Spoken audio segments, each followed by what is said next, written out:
আমাদের বাড়িতে অনেক সময় ফ্রিজে অনেক সবজি পড়ে থাকে, অল্প বেশি। তো আজকে আমি তোমাদের সাথে ফ্রিজে থাকা বেশ কিছু সবজি দিয়ে দারুণ একটা রেসিপি বানিয়ে দেখাবো। তো এখানে আমি 3 রকমের সবজি নিয়েছি। এখানে আমি পটল, বরবটি আর নিয়েছি কুমড়ো। তো এইটা দিয়েই আজকে দারুণ একটা রেসিপি তোমাদের সাথে শেয়ার করব। তো প্রথমে আমি এখানে নিয়েছি পটল। তো এখানে আমি 3টে পটল নিয়েছি। এরপর পটলটাকে ভালো করে ছাড়িয়ে নিয়ে তারপর পটলটাকে এভাবে একটু টুকরো করে নিতে হবে। এখানে আমি একটু লম্বা লম্বা করে কেটে নিয়েছি। এরপর আমি পটলটা নিয়ে তারপর আমি কেটে নেব এখানে কুমড়ো। তো এখানে অল্প একটু কুমড়ো নিয়ে, কুমড়ো আমরা যেমন ভাজা খাই তো সেরকম ভাবে প্রথমে একটু পাতলা পাতলা করে কেটে নিয়ে তারপর কুমড়োটাকে এরকম ছোট ছোট করে একটু টুকরো করে নিতে হবে।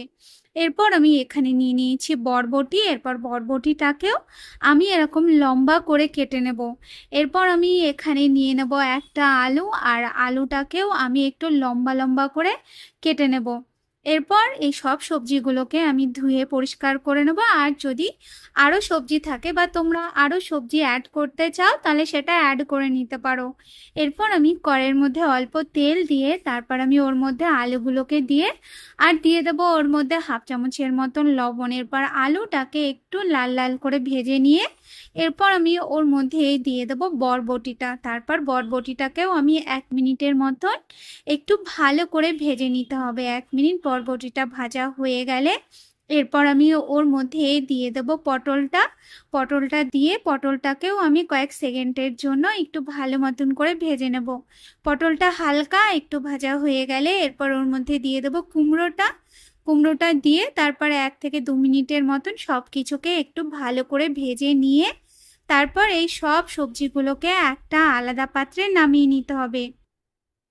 সবজিগুলোকে আলাদা পাত্রে নামিয়ে নিয়ে তারপর আমি এখানে কড়াইয়ের মধ্যে যে তেল ছিল ওই তেলের মধ্যে আর একটুখানি তেল দিয়ে দিয়েছি। এরপর আমি ওর মধ্যে দিয়ে দিয়েছি পেঁয়াজ কুচি আর দিয়ে দেবো ওর মধ্যে বেশ খানিকটা লঙ্কা। তো এখানে আমি বড় সাইজের 2টো পেঁয়াজ দিয়েছি আর 15-20টার মতো লঙ্কা দিয়েছি। এটা ঝাল ঝাল খেতে কিন্তু খুব ভালো লাগে।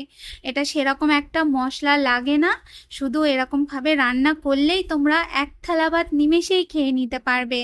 এরপর পেঁয়াজটা যখন একটু ভাজা হবে তখন আমি ওর মধ্যে দিয়ে দেবো টমেটোটা। টমেটো দিয়ে তারপর একটু নাড়াচাড়া করে নিয়ে তারপর ওর মধ্যে পরিমাণ মতন একটু লবণ, একটু হলুদ গুঁড়ো আর ওর মধ্যে দিয়ে দেবো একটু লঙ্কার গুঁড়ো। এরপর ভালো করে একটু নাড়াচাড়া করে নেব। তারপর যখন টমেটোটা একটুখানি নরম হয়ে আসবে তখন আমি ওর মধ্যে দিয়ে দেবো চিংড়ি মাছ। তো এখানে আমি বেশ খানিকটা চিংড়ি মাছ দিয়ে দিয়েছি। চিংড়ি মাছটা দিয়ে তারপর ভালো করে চিংড়ি মাছটাকে এই সব কিছুর সাথে একটু কষিয়ে নেব। তো 2 থেকে 3 মিনিটের মতন ভালো করে চিংড়ি মাছটাকে কষাবো। তারপর ঢাকা দিয়ে আরও 2-1 মিনিটের মতন এটাকে রান্না করে নিতে হবে।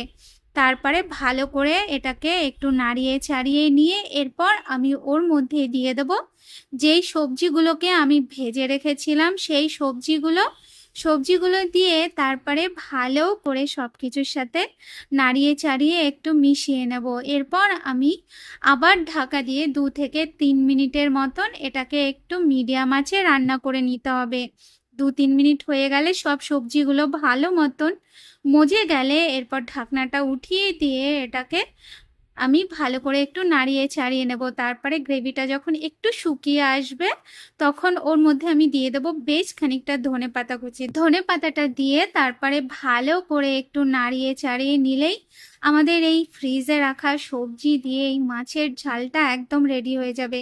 তো গরম গরম ভাতের সাথে এটাকে ট্রাই করবে আর আমাকে কমেন্ট করে জানাবে যে তোমাদের কেমন লাগে।